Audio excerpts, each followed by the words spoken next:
Você sabia que por trás das águas que correm suavemente nos rios do mundo existem intensas disputas na geopolítica? Os maiores rios do planeta não são apenas fontes de vida e recursos naturais, mas também campos de batalha. São campos de batalha pelo controle de algo muito valioso, que é o recurso hídrico.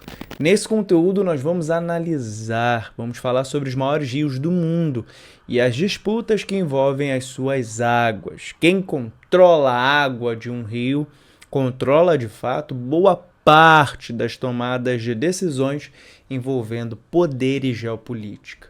E é sobre esse assunto tão importante que nós iremos mergulhar agora. Então já deixa o seu like, ativa o sino da notificação para você não perder nenhum conteúdo aqui do nosso canal.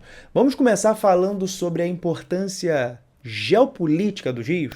Os rios são mais do que simples corpos d'água, né? Eles são fontes vitais desse recurso para a água ser potável, para transporte de mercadoria, para irrigação agrícola e também geração de energia. Por isso, quando falamos sobre quem controla os maiores rios do mundo, estamos falando sobre poder, recurso, influência. Mas a água dos rios é um recurso finito e vital para muitas nações, e muitas vezes o acesso a ela está em disputa. A quantidade de água disponível, a posição estratégica de um rio, até mesmo a presença de grandes populações no seu entorno, tornam a água de um rio alvo de disputa constante, né? Por exemplo, o rio Amazonas, e a gente pode pensar ali envolvendo o rio Amazonas, o Brasil, o Peru, a Colômbia e outros países que disputam ali a questão da bacia hidrográfica do rio Amazonas. Falar do rio Amazonas é falar do maior rio do mundo, em volume de água principalmente. Embora o Brasil seja o maior detentor das águas do Amazonas, os países vizinhos têm interesse também nessas águas. O Peru, por exemplo, que é o local no qual o rio Amazonas nasce, tem muitos debates sobre a questão da preservação ambiental e também o controle de alguns recursos que envolvem ali o próprio rio.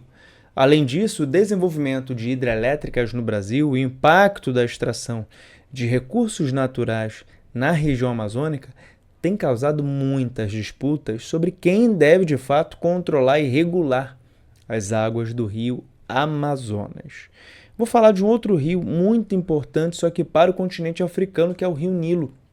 Outro gigante, conhecido mundialmente, que fica ali na região nordeste da África. Ele é essencial para o Egito, que depende dele para quase todas as suas funções, né? Principalmente envolvendo água potável e agricultura.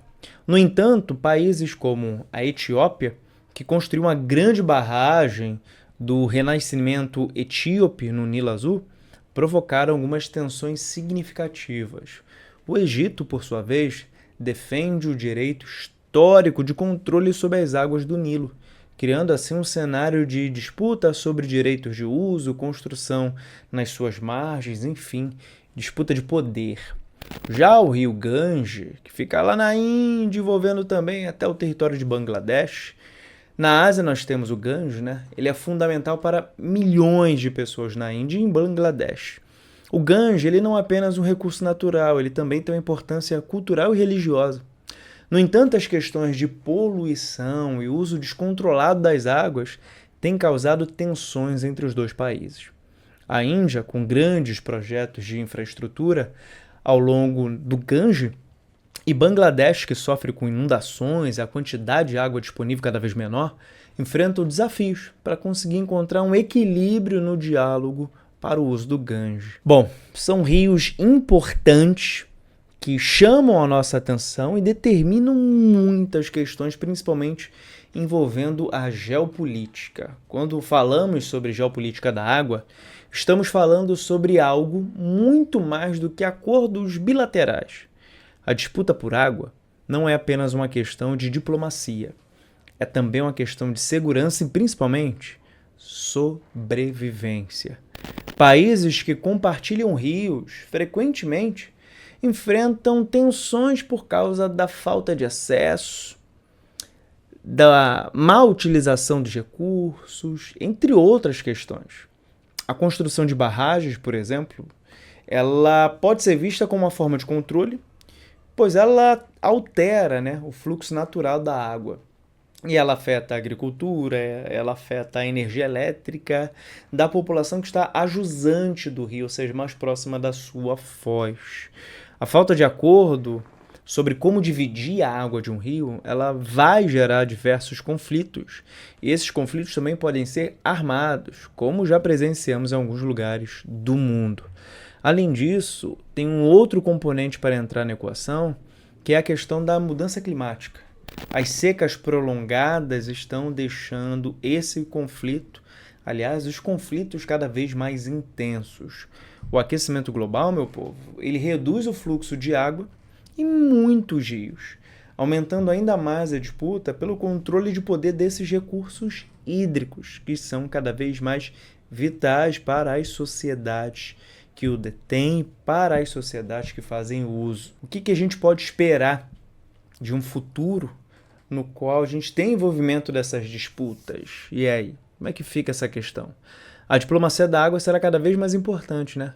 Com o aumento da escassez, o impacto das mudanças climáticas, os países precisam pensar em trabalhar juntos para garantir que, de fato, a água seja usada em prol e benefício da população. Porém, gente, em um mundo onde o interesse nacional ele fala mais alto, o futuro das águas em disputa vai parecendo cada vez mais incerto para a gente.